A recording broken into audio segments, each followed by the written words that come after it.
Ассалаумағалейкум, қазақ халқы, амансыздар ма?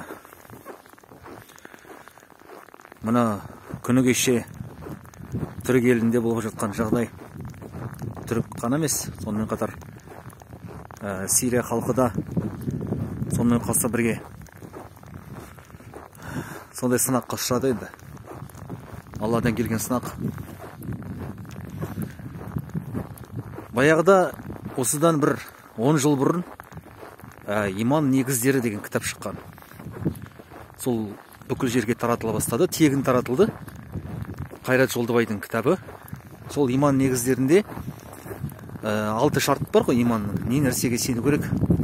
Соның барлығы былай жіктеліп толығымен айтылады. Біз болсақ бұлай айта саламыз ғой, 6 шартты айта саламыз қысқа нұсқа.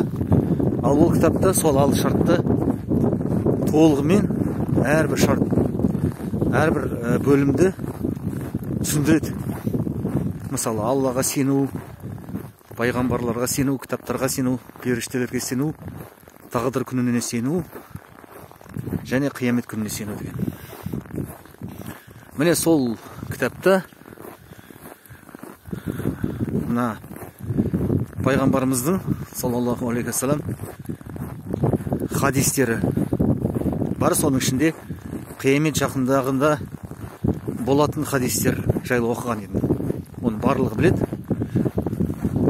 Соның ішінде қияметтің кіші белгілерінің ішінде осы жер сілкінісі, апаттар болады деген хадистерді біз оқыған болатынбыз кезінде. Қараңыздар, пайғамбарымыздың саллаллаху алейхи вассалам айтып кеткен хадистері біртіндеп орындалып жатыр. Бұның барлығы бізге не береді? Бұның барлығы ертең Аллахтың алдында жауап беретін күн жақындады деген сөз. Білмеймін, ертең ме кеш пе етер. Өлген адам үшін қиямет басталды ғой негізі. Бірақ қазір жер бетінде тірі болып жүрміз ба? Ертең бе, бір айдан кейін ба, бір жылдан кейін ба аяқ астында күте берсеңіздер болады. Өйткені мына айтып жатқан белгілердің барлығы кезек-кезегімен болып жатыр. Кәдімгідей шошисыңдар ғой. Енді біреулер кеше көріп қалсам бір-екі пікірлерді. Біреулер соны анау-мынау деп басқаша бір себептер іздеп жатыр. Айналайындар ай, қазақтар. Бұл 4 балы бола ма, 7-де 5 балы бола ма, жер сілкінісі. Мәселе ол кезде балда емес негізі. Мәселе бұл қияметтің белгісі. Қиямет жақындады деген сөз. Екінші мәселе бұл Алладан бізге бір ескерту. Болмаса, егер бір күнә жасап қойған болсақ, сол күнәнің әсерінен болуы мүмкін.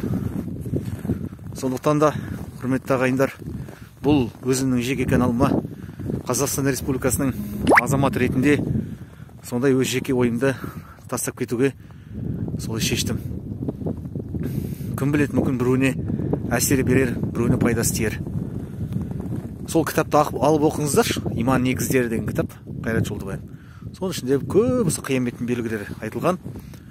Сонда осының жер бетінде болып жатқан бүкіл дүние айтылып кеткен уже. Соны оқысаң қорқасың кәдімгідей. Шыны керек.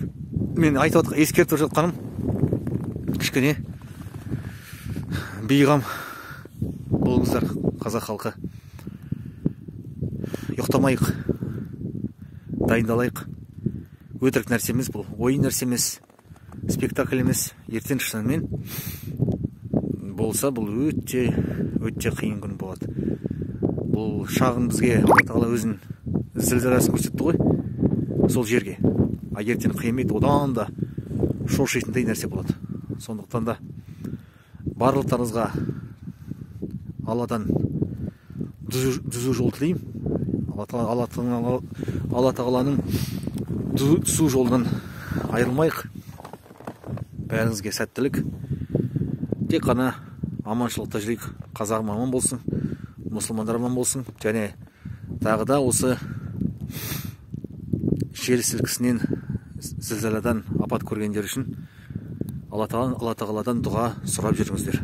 Аманшылықта болайық.